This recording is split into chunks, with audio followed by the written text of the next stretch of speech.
Hello friends, welcome to Haji's kitchen. இன்றைக்கி நம்ம கிச்சனில் கல்யாண வீட்டு ஸ்டைல் மட்டன் தம் பிரியாணி எப்படி செய்யுதுன்னு பார்த்துடலாமா? நான் இன்றைக்கி 2 கிலோ அளவு சீரக சம்பா அரிசி எடுத்திருக்கேன். அரிசிக்கு ஈக்குவலாக 2 கிலோ மட்டன் ஆட் பண்ணி இந்த தம் பிரியாணி செஞ்சுருக்கோங்க.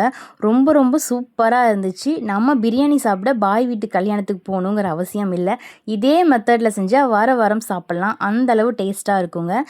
ஃபஸ்ட்டு நம்ம இதுக்கு இஞ்சி பூண்டு எடுத்துடலாம். பூண்டு வந்து பார்த்திங்கன்னா 200 கிராம் எடுத்திருக்கேன். இஞ்சி வந்து அதுலேருந்து ஒரு 20 கிராம் கம்மியாக 180 கிராம் எடுத்துக்கலாம். பூண்டு விட இஞ்சி கொஞ்சம் கம்மியாக ஆட் பண்ணால் பிரியாணி ரொம்ப டேஸ்ட்டாக இருக்கும். நிறைய பேர் ஈக்குவலாக ஆட் பண்ணுவாங்க, பட் கொஞ்சம் கம்மியாக ஆட் பண்ணிக்கோங்க. அதே மாதிரி வந்து பார்த்திங்கன்னா ஏலக்காய் வந்து கிலோவுக்கு 9 ஏலக்காய் ஆட் பண்ணுவாங்க. இன்றைக்கி நம்ம 2 கிலோ செய்கிறதுனால 18 ஏலக்காய் சேர்த்திருக்கேன். பட்டை வந்து 10 கிராம் பட்டை சேர்த்திருக்கேன். 1 கிலோவுக்கு 5 கிராம் பட்டை, 2 கிலோவுக்கு 10 கிராம் பட்டை சேர்த்திக்கலாம். அதே மாதிரி கிராம்பு வந்து பார்த்திங்கன்னா 1 கிலோவுக்கு வந்து 10 கிராம்பு சேர்த்துவாங்க. நம்ம இன்றைக்கி 2 கிலோ செய்கிறதுனால 20 கிராம்பு சேர்த்திட்டு இஞ்சி பூண்டு பட்டை கிராம்பு தனியாக அரைச்சிட்டு 1/2 கிலோ அளவு சின்ன வெங்காயத்தையும் தண்ணி சேர்த்தாமல் தனியாக அரைச்சி எடுத்து வச்சுக்கலாம். நான் இன்றைக்கி 200 ml நெய் எடுத்து வச்சுருக்கேன். கூடவே ஒரு 200 ml கடலெண்ணெய் எடுத்துக்கலாங்க. பெரிய வெங்காயம் ஒரு 1/2 கிலோ வந்து கட் பண்ணி வச்சுருக்கேன். 1/2 கிலோ அளவு தக்காளி கட் பண்ணி வச்சுருக்கேன். நம்ம அரைச்சி வச்சுருக்கோம் இல்லையா மசாலா, அதனால் திக் பேஸ்ட்டாக இந்த மாதிரி தனித்தனியாக அரைச்சி எடுத்து வச்சுக்கலாம்.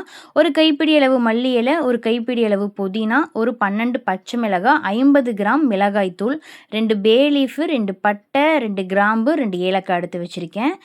2 கிலோ மட்டனை நல்லா க்ளீனாக வாஷ் பண்ணி எடுத்துக்கிறேன். மட்டன் வந்து பார்த்திங்கன்னா எலும்பு, கறி, கொழுப்புன்னு எல்லாம் சேர்த்து வாங்கிக்கோங்க. அப்போ தான் பிரியாணி டேஸ்ட்டாக இருக்கும்.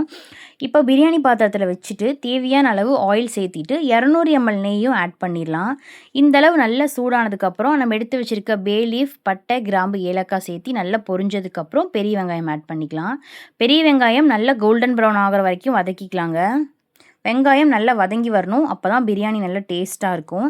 நிறைய பேர் வந்து பார்த்திங்கன்னா இந்த அன்னாச்சி பூ, ஜாவுத்திரி இதெல்லாம் சேர்த்துவாங்க. அதெல்லாம் வந்து பார்த்திங்கன்னா திண்டுக்கல், தலப்பாக்கட்டு அந்த மாதிரி பிரியாணியில் தான் சேர்த்துவாங்க. ஆம்பூர் அந்த மாதிரி சேர்த்துவாங்க. ஸோ நம்ம அதெல்லாம் சேர்த்த மாட்டோம். முஸ்லீம்னாவே மோஸ்ட்லி இந்த இன்க்ரீடியன்ஸ் மட்டும் தான் சேர்த்தி செய்வாங்க. ஸோ வந்துட்டு இதே மெத்தடில் செய்யுங்க. அப்போ தான் பர்ஃபெக்டான பாய் வீட்டு பிரியாணி வரும். சரிங்களா? இப்போ வெங்காயம் பாருங்கள், இந்த அளவு கலர் சேஞ்ச் ஆனதுக்கப்புறம் நம்ம அரைச்சி வச்சுருந்தோம் இல்லையா சின்ன வெங்காய பேஸ்ட்டு, அதை ஆட் பண்ணிக்கலாம். சின்ன வெங்காய பேஸ்ட்டில் தண்ணி ஆட் பண்ண வேண்டாம். அதே மாதிரி ரொம்ப பேஸ்ட்டாக அரைக்க வேண்டாம். நல்லா மையாக அரைக்கக்கூடாதுங்க. கொஞ்சம் நல்லா கொரன்னு இருக்கிற மாதிரி அரைச்சிக்கோங்க. அப்போ தான் பிரியாணியில் நல்லாயிருக்கும் சாப்பிட. இந்த அளவு நல்லா வதங்கி வந்ததுக்கப்புறம் நம்ம அரைச்சி வச்சுருக்க இஞ்சி பூண்டு பேஸ்ட் ஆட் பண்ணி நல்லா மிக்ஸ் பண்ணி விட்டுக்கலாம். இதில் ஒரு முக்கியமான விஷயம் என்னென்னு பார்த்தீங்கன்னா, மசாலாலாம் டைம் எடுக்கும் வதங்கிறதுக்கு. ஸோ வந்து நல்ல டைம் எடுத்து நல்லா வதக்கி விட்டுட்டு மசாலா வந்து நல்ல கலர் சேஞ்ச் ஆகணும். அப்போ தான் வந்து மசாலா நல்லா வதங்கிருச்சுன்னு அர்த்தம். அது போக இன்னொரு விஷயம் என்னென்னு பார்த்தீங்கன்னா, மசாலா நல்லா வதங்கிருச்சுனாவே ஒரு நல்ல அரோமா வரும். அப்போ நமக்கு தெரியும் மசாலா நல்லா வதங்கிருச்சு அப்படின்னு சொல்லி. இந்த அளவு நல்லா வதங்கி வந்ததுக்கப்புறம் நம்ம பச்சை மிளகாய், தக்காளி 2யுமே ஆட் பண்ணிக்கலாம்.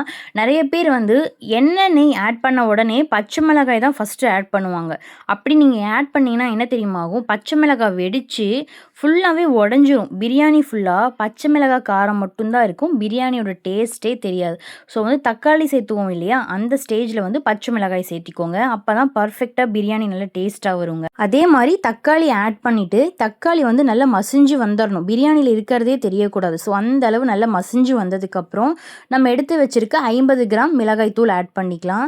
இதுக்கு வந்து மிளகாய்த்தூள் மட்டும்தான் ஆட் பண்ணணும். வேறு எந்த மசாலாவும் ஆட் பண்ணாதீங்க. சரிங்களா? அப்போ தான் பிரியாணி நல்லா வரும். 50 கிராம் மிளகாய்த்தூள் ஆட் பண்ணி நல்லா மிக்ஸ் பண்ணி விட்டுக்கலாம் இந்த மாதிரி. இப்போ நம்ம மல்லி இலை, புதினா 2யுமே சேர்த்திடலாம். அதே மாதிரி புதினா வந்து பார்த்திங்கன்னா புதினா இலையை மட்டும் சேருங்க. சரிங்களா? கட்டோடு அறுத்து தண்டு தண்டாக சேர்த்தா பிரியாணி சாப்பிடவே பிடிக்காது. ஏன்னா பிரியாணியில் ஃபுல்லாக அந்த புதினா தண்டு தான் வரும். நிறைய பேர் என்ன பண்ணுவீங்கன்னா புதினாவை அப்படியே கட் பண்ணி ஆட் பண்ணிடுவீங்க தண்டோடவே. ஸோ அப்படி பண்ணாமல் புதினா லீஃபை மட்டும் பிச்சு ஆட் பண்ணுங்கள். அப்போ தான் நல்லாயிருக்கும். இப்போ இது புதினா மல்லி இலை ஆட் பண்ணி நல்லா மிக்ஸ் பண்ணி விட்டுட்டு மட்டன் எடுத்துருந்தோம் இல்லையா, அதையும் சேர்த்திட்டு நல்ல மசாலா கூட மிக்ஸ் பண்ணி விட்டுக்கலாம். இந்த மாதிரி ஒரு 5 நிமிஷத்துக்கு மசாலா கூட மட்டனை இந்த மாதிரி நல்லா கலந்து விடணுங்க.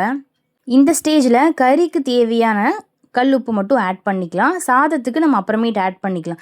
இப்போயே ஒட்டுக்கா சேர்த்தணும்னு வச்சுக்கோங்களேன், கறி ஃபுல்லாக உப்பு பிடிச்சிக்குமாமா. ஸோ வந்து சாப்பாடு நல்லா இருக்காது. அதனால் கறிக்கு மட்டும் நம்ம உப்பு சேர்த்திட்டு கறி வேக தேவையான அளவு தண்ணி சேர்த்தி நல்லா கலந்து விட்டுட்டு மூடி விட்டு ஒரு 25 to 30 நிமிஷம் ஹை ஃப்ளேமில் வச்சிங்கன்னா மட்டன் வந்து நல்லா சாஃப்டாக குக் ஆயிரும். இந்த கேப்பில் வந்து நம்ம வந்து 2 கிலோ அளவு சீரக சம்பா அரிசியை ஊற வச்சிடலாம். அரிசி வந்து ஒரு 20 நிமிஷம் ஊறணும், அப்போ தான் பிரியாணி நல்லாயிருக்கும். ஸோ வந்து கறி வேகும் போதே நம்ம அரிசியை ஊற வச்சிடலாம். நான் இன்றைக்கி 2 லெமனை பிழிஞ்சு ஜூஸ் மட்டும் எடுத்து வச்சுக்கிட்டேன். இப்போ பாருங்கள், ஒரு 25 நிமிஷத்துலேயே மட்டன் வந்து நல்லா சாஃப்டாக குக் ஆயிடுச்சு. நான் வந்து ஹை ஃப்ளேமில் வச்சுருந்தோமா, ஸோ மட்டன் வந்து நல்லா சாஃப்டாக குக் ஆயிடுச்சு. நான் மட்டன் வேக 1.5 படி தண்ணி ஆட் பண்ணியிருந்தேன். ஸோ அதில் வந்து பார்த்திங்கன்னா ஒரு 1/2 படி அளவு தண்ணி கம்மியாயிருச்சு. மட்டன்லேயே வந்து 1 படி அளவு தண்ணி இருக்குது. இப்போ நம்ம என்ன பண்ணுறோன்னா 2 படி அளவு தண்ணி மட்டும் ஆட் பண்ணிக்கலாம். 2 படி அரிசிக்கு 3 படி தண்ணி. ஆக்சுவலாக குண்டாலேயே 1 படி தண்ணி இருக்கிறதுனால நம்ம 2 படி தண்ணி மட்டும் ஆட் பண்ணிவிட்டு லெமன் ஜூஸை பிழிஞ்சு ஆட் பண்ணி நல்லா கொதி வந்ததுக்கப்புறம் அரிசியை கழிஞ்சு சேர்த்திட்டு கூடவே சாதத்துக்கு தேவையான அளவு கல்லுப்பையும் சேர்த்தி நல்லா மிக்ஸ் பண்ணி விட்டுட்டு லிட் போட்டு மூடி ஒரு 10 நிமிஷம் வந்து ஹை ஃப்ளேமில் வச்சுட்டு அதுக்கப்புறம் தம்க்கு விட்டுடலாம். நிறைய பேர் வந்து தண்ணி வந்து எனக்கு புரியல சிஸ்டர்னு சொல்லுவீங்க. ஸோ நான் டிஸ்கிரிப்ஷனில் கூட உங்களுக்கு சொல்கிறேன் தண்ணி அளவு கரெக்டாக. இந்த மாதிரி நல்லா கலந்து விட்டுட்டு மூடி போட்டு ஒரு 10 to 15 நிமிஷம் ஹை ஃப்ளேமில் வச்சா இந்த மாதிரி அரிசி 3/4 பதம் வெந்து வந்துடும். தண்ணியே இல்லை பார்த்தீங்களா, உங்களுக்கு தண்ணி வந்து தம் விடுறதுக்கு மட்டும் கொஞ்சமாக இருக்குது. ஸோ வந்து நெய் வந்து இந்த ஸ்டேஜில் ஆட் பண்ணிக்கலாம். பட் வந்து நான் 200 ml நெய் கொஞ்சம் நிறையவே ஆட் பண்ணியிருக்கிறதுனால நெய் ஆட் பண்ணலை. இப்போ இரும்பு தோசைகள் வச்சுட்டு இப்போ நம்ம தம்க்கு விட்டுடலாம். சரிங்களா, பாத்திரத்தை எடுத்து மேலே வச்சு அது மேலே வெயிட் வச்சு ஒரு 20 நிமிஷம் லோ ஃப்ளேமில் வச்சா சூப்பராக பிரியாணி நல்லா உதிரி உதிரியாக ரெடி ஆயிரும். இதுவே நீங்கள் விறகடுப்பில் செஞ்சால் இன்னுமே ரொம்ப டேஸ்ட்டாக இருக்குங்க. பாருங்கள் சாதம் எவ்வளோ நல்லா வந்திருக்குன்னு, குழையவும் இல்லை, நல்லா தண்ணி பற்றாமலேயும் இல்லை, டேஸ்ட்டு ரொம்ப ரொம்ப சூப்பராக இருந்துச்சு. இதுக்கு முக்கியமே வந்து பார்த்திங்கன்னா தண்ணியோட அளவு கரெக்டாக இருக்கணும். ஸோ வந்து கரெக்டாக ஆட் பண்ணி செய்யுங்க. ரொம்ப ரொம்ப டேஸ்ட்டாக இருந்துச்சுங்க இந்த மட்டன் பிரியாணி. கண்டிப்பாக ஒன்ஸ் ட்ரை பண்ணி பாருங்கள். எங்கள் வீட்டில் எல்லாருமே விரும்பி சாப்பிட்டோம்.